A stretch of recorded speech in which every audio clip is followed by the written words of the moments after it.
Episode 8 part 2 की शुरुआत वहीं से होती है जहाँ पे पिछला पार्ट खत्म हुआ था। किम यांगी युनवो से कहता है कि तू क्यूंस फैमिली में गुलामों की तरह क्यों रहना चाहता था। युनवो कहता है पता नहीं यार, मैं हमेशा से हेन के साथ रहना चाहता था और हमेशा से उसके पास ही रहना चाहता हूँ। ये सुन एहिन बहुत ही इमोशनल हो जाती है। इधर हम देखते हैं कि युनवो का सेक्रेटरी भी युनसुंग के लिए काम कर रहा था। इसे हेन की मेडिसिन के बारे में पता करने के लिए कहा था, तो सेक्रेटरी उसे बताता है कि ये मेडिसिन ब्रेन ट्यूमर को ठीक करने के लिए खाई जाती है। ये सुन युनसुंग शॉक्ड रह जाता है। वो अपने गले का लॉकेट देखकर कुछ सोच रहा था, जिसके बाद हमें एक फ्लैशबैक दिखाया जाता है जो कि 20 साल पहले का था, जब हेन की फैमिली ऑर्फनेज आई थी और वहाँ हेन के पीछे एक जर्मन शेफर्ड पड़ गया था जो हेन को काटने ही आ रहा था। पर पास ही में युनसुंग था जो ये देखकर एक पत्थर मारकर उस डॉग से हेन को बचा लेता है। तभी कुत्ते का ओनर भी आ जाता है। वो युनसुंग को मारने ही लग जाता है। हेन आकर उसे छुड़वाने की कोशिश करती है पर वो हेन पर भी चिल्लाने लग जाता है। पर तभी यहाँ पर हेन की फैमिली आ जाती है, तो वो हेन को ले जाते हैं और वो हेन की बहुत ही केयर कर रहे होते हैं कि कहीं उसे कहीं चोट तो नहीं लग गई है। ये सब उसकी स्टेप ग्रैंड मदर यानी कि युनसुंग की मॉम होती है, जो हेन की उसकी चोट के लिए हॉस्पिटल ले जाने की बात कह रही होती है और युनसुंग से कोई भी उसकी चोट के लिए नहीं पूछता है। वो ये सब देख रहा होता है। तभी हेन वापस आकर अपना स्कार्फ उसकी चोट पर बांध देती है और उसे उसकी हेल्प के लिए थैंक यू बोलकर वहाँ से चली जाती है। तभी युनसुंग को ये लॉकेट मिला था, पर उस कुत्ते के ओनर ने उसे मारा था। इसी गुस्से में युनसुंग ने उस कुत्ते को मार दिया था। युनसुंग ने तभी से वो लॉकेट अपने गले में पहन रखा है। वो बाहर आकर हेन के ड्राइवर को कॉल करता है और उसकी लोकेशन के बारे में पूछता है। इससे हमें पता चलता है कि क्वींस फैमिली के अंदर ही युनसुंग के कई सारे जासूस हैं। युनसुंग गेट की ओर आ जाता है और तभी हेन टैक्सी से उतरती है, तो वो उससे पूछने लग जाता है कि तुम आज पूरा दिन कहाँ थी। हेन कुछ काम का कहकर जाने लगती है, पर युनसुंग उसका हाथ पकड़कर रोकता है और पूछता है कि क्या हुनबो अभी भी क्वींस ग्रुप में ही काम करेगा। हेन कहती है वो उसकी मर्जी है, अगर रहना चाहता है तो रहेगा, वैसे भी कंपनी को उसकी बहुत ज्यादा जरूरत है। इस पे युनसुंग कहता है कि अभी क्वींस ग्रुप को जिसकी सबसे ज्यादा जरूरत है वो मैं हूँ और तुम्हें भी मेरी जरूरत है। ये सुन हेन कहती है कि मैं कुछ तुम्हें बताना चाहती हूँ कि मुझे अब हर्षयान की डील नहीं चाहिए, क्योंकि ये डील मुझे अपनी वजह से नहीं मिली है। इस डील को पाने के लिए मैंने तुम्हारा यूज किया, इसके लिए सॉरी कहकर वहाँ से जाने लगती है। पर युनसुंग उसे फिर से रोक कर कहता है कि मैं खुद चाहता हूँ कि तुम मेरा यूज करो। तुम नहीं जानती कि मैंने क्या कुछ नहीं किया है, सिर्फ तुम्हारे काम आने के लिए मैं वो सब कुछ तुम्हें देना चाहता हूँ जो तुम्हें चाहिए।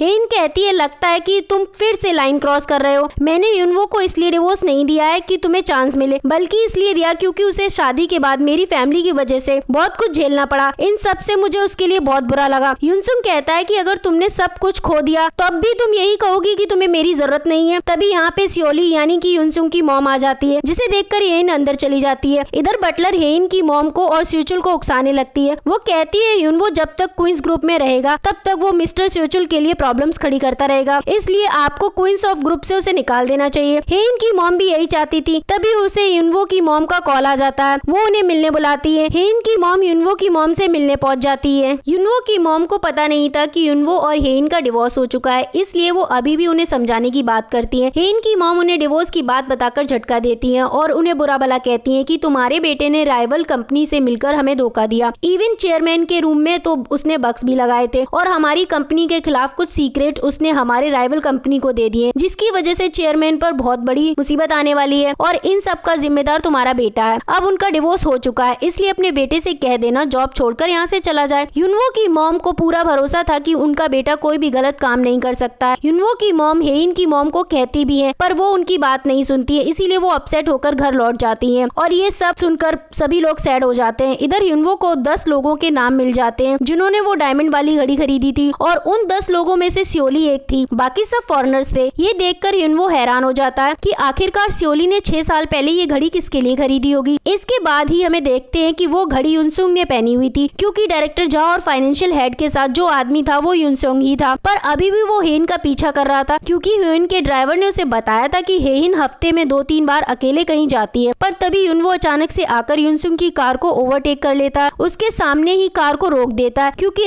रेड लाइट हो गई थी। कार से बाहर आकर वो युनसुंग के पास आता है और उससे पूछता है कि तुम ऑफिस से हेन का पीछा क्यों कर रहे थे। युनसुंग पूछता है कि तुम यहाँ कैसे। युनवो कहता है कि तुम हेन को फॉलो कर रहे थे, इसलिए मैं तुम्हें फॉलो कर रहा था। फ्लैशबैक में हमें दिखाया जाता है कि जब युनवो का सेक्रेटरी युनसुंग से बात कर रहा था उसकी मेडिसिन के बारे में, तब युनवो उसकी बात सुन लेता है और उसे कन्फ्रंट करता है, जिससे सेक्रेटरी उसे बता देता है कि अब तक वो युनसुंग के लिए काम कर रहा था और वही युनवो की सारी इन्फॉर्मेशन उस तक पहुंचाता था। Coming back to the present, युनवो उससे पूछता है कि तुम हेन का पीछा क्यों कर रहे थे। युनसुंग कहता है कि तुमसे क्या मतलब, वो अब तुम्हारी वाइफ नहीं है। युनवो कहता है कि एक बात याद रखना, अगर तुमने हेइन का पीछे गए तो मैं तुम्हारे पीछे आऊंगा, अगर तुमने उसे हर्ट किया तो मैं भी तुम्हें हर्ट करूंगा। युनसुंग कहता है कि तो तू उसे प्रोटेक्ट करना चाहता है, कर ले, जैसी तेरी मर्जी, देख लेना आखिर में वो मुझे ही चूज करेगी। मैंने जो कहा इसका मतलब तू जल्दी समझ जाएगा। ये बोलकर वो वहाँ से जाने लगता है। तभी युनवो की नजर उसकी वॉच पर पड़ती है। ये वही वॉच थी जिसे युनवो ढूंढ रहा था और युनवो इसके और सियोली के रिलेशन के बारे में पता लगाने में लग जाता है। इधर युनसुंग भी अपने प्लान में आगे बढ़ जाता है। स्यूचुल को आकर बताता है कि जहाँ पर रिजॉर्ट बनने वाला था उस जमीन के पास जो मिलिट्री बेस था, उन्होंने पहले तो कहा था कि वो लोग वहाँ से हटने के लिए तैयार है, पर अभी अभी मुझे पता चला है कि उन्होंने वहाँ से अपना मिलिट्री बेस हटाने से मना कर दिया है। ये सुनकर स्यूचुल को तो पैनिक अटैक किया जाता है। ये सब युनसुंग का ही प्लान था। चेयरमैन को भी इसके बारे में पता चल जाता है। वो स्यूचुल को कॉल करने लगते हैं, लेकिन स्यूचुल हिम्मत करके उनका कॉल कट कर देता है। जिंदगी में पहली बार उसने चेयरमैन का कॉल कट किया था। जिसके बाद चेयरमैन स्यूचुल के सेक्रेटरी को कॉल करते हैं, स्यूचुल को अभी घर आने के लिए कहते हैं। स्यूचुल इस सब के बाद समझ नहीं पा रहा था कि अब वो क्या करे। तभी उसे युनवो का ख्याल आता है, तो वो भागकर उसके कैबिन में आता है और उसकी बटरिंग करने लग जाता है कि मैं तो पहले से ही समझ गया था कि उस जगह में अभी भी बहुत सारी प्रॉब्लम्स है। स्यूचुल उसे बहुत ज्यादा रिक्वेस्ट करने लग जाता है, जिसके बाद युनवो उसकी हेल्प करने के लिए मान जाता है। और इधर युनसुंग ने इस मैटर को न्यूज में फैला दिया था, जिससे हमें पता चलता है कि उस मिलिट्री बेस ने वहाँ से हटने से मना करने की वजह से कीजो रिजॉर्ट स्यूचुल 90 फ्लोर्स का बनाना चाहता था, बट अब वो सिर्फ 39 फ्लोर्स का ही बना सकता है, जिस वजह से अगर रिजॉर्ट बना तो उन्हें बहुत ही बड़ा लॉस होगा। और ये मैटर न्यूज में आ जाने की वजह से जो इन्वेस्टर्स थे वो लोग अपने इन्वेस्टमेंट वापस ले सकते हैं। ये न्यूज देखकर घर पे हेइन के डैड और उसके ग्रैंडपा यानी चेयरमैन सब बहुत ही हैरान रह जाते हैं और स्यूचुल को जल्दी से बुलाकर लाने के लिए कहते हैं। ग्रैंडपा तो हेइन के डैड यानी अपने बेटे पर गुस्सा करने लग जाते हैं कि तुम सबसे एक भी काम सही से नहीं होता, तुम्हारा बेटा भी तुम्हारी तरह बेवकूफ है, उसे जल्दी फोन करके यहाँ पे बुलाओ। हेइन के डैड कहते हैं कि शायद वो इसी प्रॉब्लम को सॉल्व करने में लगा होगा। तभी यहाँ पर स्यूचुल आ जाता है और वो बहुत ही खुश होकर बताता है कि मुझे इस प्रॉब्लम का सोल्यूशन मिल गया। तभी फ्लैशबैक में हम देखते हैं कि युनवो स्यूचुल को लेकर उस मिलिट्री बेस में मीटिंग करने गया था, जहाँ से उन्होंने हटने के लिए मना कर दिया था। अब ये सोल्यूशन देखकर हेइन के डैड और ग्रैंडपा तो बहुत ही खुश हो जाते हैं, युनवो की तारीफ करने लग जाते हैं कि मुझे तो पता ही था वो कर लेगा, युनवो बहुत ही इंटेलिजेंट है। स्यूचुल अपने आप को थोड़ा स्मार्ट दिखाने के लिए उनके सामने कहता है कि ये आइडिया वैसे भी मेरा था, उसकी बातों पर तो किसी का ध्यान ही नहीं होता है। ग्रैंडपा स्यूचुल को कहते हैं कि चलो जो भी हुआ अच्छा हुआ, पर कल इन्वेस्टर्स के सामने तुम सॉल्यूशन के बारे में अच्छे से समझा देना ताकि तुम उनका ट्रस्ट हासिल कर सको। स्यूचुल अगले दिन सभी को अच्छे से समझा देता है, पर इन्वेस्टर्स में से एक कहता है कि मुझे पता चल गया है कि चेयरमैन के फाइनेंशियल हेड को इंटेरोगेशन के लिए बुलाया गया है, इतनी बड़ी बात तुमने हम सबसे कैसे छुपाई। स्यूचुल के कुछ कहने से पहले ही इन्वेस्टर्स कहता है कि अगर मेरे लीगल एडवाइजर ने मुझे ये बात नहीं बताई होती तो हमें तो पता ही नहीं चलता। अब उनके लीगल एडवाइजर का नाम सुनते ही स्यूचुल कहता है कि आपका लीगल एडवाइजर यानी अपलम ग्रुप के लॉ फर्म का डायरेक्टर और पोलन ग्रुप था, क्वींस ग्रुप की राइवल कंपनी। इससे स्यूचुल समझ जाता है कि ये काम युनवो ने ही किया होगा, यही तो युनसुंग का प्लान होता है। ऊपर से वो स्यूचुल को और ज्यादा भड़का देता है। युनसुंग ने काफी प्लानिंग के साथ ये सब किया होता है। वो जानता है कि अगर फाइनेंशियल हेड के अरेस्ट होने के बाद इन्वेस्टर को पता चल गई तो वो लोग इन्वेस्टमेंट वापस ले लेंगे। स्यूचुल तो फिर से परेशानी में आ जाता है, कहता है कि अब शायद सब कुछ खत्म हो जाएगा। युनसुंग कहता है कि अभी तो बस शुरुआत है, मेरे होते हुए ऐसा कुछ भी नहीं होगा क्योंकि मैं अकेले ही 1.9 ट्रिलियन वॉन इन्वेस्ट करूंगा, जिससे स्यूचुल तो बहुत ही ज्यादा खुश हो जाता है। इधर कुछ घंटे बाद युनवो को भी पता चल जाता है कि युनसुंग अकेले ही इस प्रोजेक्ट पर 1 ट्रिलियन वॉन लगाने वाला है, जो देखकर युनवो को डाउट हो जाता है कि युनसुंग कुछ तो गड़बड़ करने वाला है। इधर स्यूचुल युनसुंग को लेकर चेयरमैन के पास पहुंच गया था और उन्होंने एक नया कॉन्ट्रैक्ट भी बना लिया था। स्यूचुल कहता है कि युनसुंग के रहते इस प्रोजेक्ट पर और कोई भी गड़बड़ी नहीं होगी, इसलिए आपको जल्दी से इस कॉन्ट्रैक्ट पर साइन कर देना चाहिए। अब युनसुंग ने कुछ ज्यादा ही भरोसा दिखा दिया था और वैसे भी पैसे युनसुंग की पॉकेट से ही आने वाले थे, इसलिए क्वींस ग्रुप का कोई भी खर्चा नहीं होने वाला था। यही सोचकर चेयरमैन कॉन्ट्रैक्ट को साइन करने जा रहे होते हैं। तभी अचानक से युनवो वहां आ जाता है और उन्हें रोकने की कोशिश करने लगता है कि ऐसा करना बहुत ज्यादा रिस्की होगा, क्योंकि इस कॉन्ट्रैक्ट के साइन करने के बाद अगर इस कॉन्ट्रैक्ट में कुछ भी गड़बड़ी हुई तो वो पूरा रिस्क ओनर का ही होगा। इसका मतलब है कि अगर किसी भी वजह से यह प्रोजेक्ट बंद हो गया तो आपके नाम पर जितने भी शेयर्स हैं वो सब युनसुंग के नाम पर ट्रांसफर हो जाएंगे। ये सुन ग्रैंडपा रुक जाते हैं और इनके डैड कहते हैं कि युनवो जो कह रहा है ये तो सही है, पर स्यूचुल युनवो पे गुस्सा करने लग जाता है कि तुम फिर से हमारी डील बर्बाद करने आ गए हो, तुम्हारी वजह से ही सारे इन्वेस्टर्स ने अपने इन्वेस्टमेंट वापस ले लिए। इधर ग्रैंडपा सियोली की बात याद करते हैं कि सियोली ने इन्हें कल ही बताया था कि उस महान चमन ने मुझे फिर से बताया कि अगर आपको कोई भी बहुत बड़ी अमाउंट ऑफर करे और कुछ पेपर पे साइन करने को कहे तो आप उन पेपर पे साइन कर देना, जिससे आपको और आपकी कंपनी को बहुत बड़ा फायदा होगा। कुछ लोग आपके रास्ते में आएंगे पर उन सभी को आपको इग्नोर करना होगा क्योंकि वो लोग धोखेबाज हैं। सियोली ने इससे पहले भी कई बार उस समन के नाम पर खुद ही प्रॉब्लम्स क्रिएट करके ही सॉल्यूशन बताया करती थी। इसी तरह उस दिन हंटिंग ग्राउंड में बताया था और जंगली सुअर का फेंसिंग इन्हीं लोगों सांपों ने काटा था। तब सियोली ने उस महान समन की भविष्यवाणी के नाम पर चेयरमैन को शिकार पे जाने से रोका था और ऐसा हुआ भी था। जंगली सुअर ने उस एरिया पे अटैक भी किया था, इसीलिए चेयरमैन को उसकी बातों पर पूरा भरोसा था। इसीलिए वो युनवो से कहते हैं कि मैं सभी को 3 चांस देता हूँ। तुमने वो तीनों चांस गवा दिए, पहले हेन को डिवोर्स देकर, फिर मेरे रूम्स में बग्स लगाकर और आज इस डील को रोकने की कोशिश करके तुमने तीसरा चांस भी गवा दिया है। इसलिए मैं तुम्हें अब निकालता हूँ, निकल जाओ यहाँ से। ये कहकर वो उस डील को साइन कर देते हैं। युनवो ऑफिस पहुंच जाता है पर उसका आईडी कार्ड काम नहीं कर रहा था। वो अपनी आईडी कार्ड से लॉगिन करता है तो उसकी आईडी बंद कर दी गई थी। इतने में वहाँ पे सिक्योरिटी टीम पहुंच जाती है और युनवो को उसका आईडी कार्ड, लैपटॉप, फोन सब कुछ छोड़कर बिल्डिंग से निकल जाने को कहती है। युनवो कहता है कि अभी वर्किंग आवर्स खत्म हो चुके हैं, इसलिए तुम्हारे पास कोई भी राइट नहीं है मुझे यहाँ से निकालने का। सिक्योरिटी टीम कहती है कि चेयरमैन का ऑर्डर है कि तुम्हें कंपनी से बाहर निकाल दिया जाए। तभी वहाँ पे हेन आ जाती है और उससे सिक्योरिटी टीम को वहाँ से निकल जाने के लिए कहती है। फिर वो युनवो को लेकर लिफ्ट में आ जाती है, जहाँ उससे कहती है कि तुम उन्हें ऐसे ही अपने आप को निकालने दोगे, एटलीस्ट जॉब छोड़ने के बदले उनसे कुछ मांग लेना। युनवो कहता है कि वो मुझे नहीं निकाल सकते, वो मुझे डायरेक्टर की पोजीशन से हटा सकते हैं, पर मैं टीम मैनेजर भी हूँ जिसे बिना किसी लीगल रीजन के नहीं निकाला जा सकता। मुझे पता है कि उनके पास मेरे खिलाफ कोई भी लीगल प्रूफ नहीं है। हेन कहती है पर तुम यहाँ क्यों रहना चाहते हो? तुम ही तो थे जो डिवोर्स के लिए मरे जा रहे थे और डिवोर्स पेपर पे साइन करके भी रेडी थे, तो फिर यहाँ रहकर तुम अपने आप की इंसल्ट करने का उनको मौका क्यों दे रहे हो? माना जब हम साथ थे तब तुम उनके खिलाफ कुछ भी नहीं कर सकते थे, तो फिर अब तुम ये सब क्यों सह रहे हो? युनवो कहता है क्योंकि मैं यहाँ रहना चाहता हूँ, पर ये नहीं कहता कि मैं तुम्हारे लिए रहना चाहता हूँ। लेकिन उसका क्या मतलब था हेन समझ गई थी। युनवो बाहर आ जाता है जहाँ वोंगजा आंटी उसे पिक करके बात करने के लिए ले जाती हैं। युनवो को सियोली की सच्चाई बताती है कि वो इतने सालों से नकली नाम के साथ हमारी फैमिली में रह रही थी और उसका एक बेटा भी है। इसी के साथ एपिसोड खत्म हो जाता है। मिलती हूँ मैं इस एपिसोड के 3rd पार्ट में। अगर आपको वीडियो पसंद आया तो चैनल को लाइक कर दे, शेयर कर दे। Thank you for listening and watching.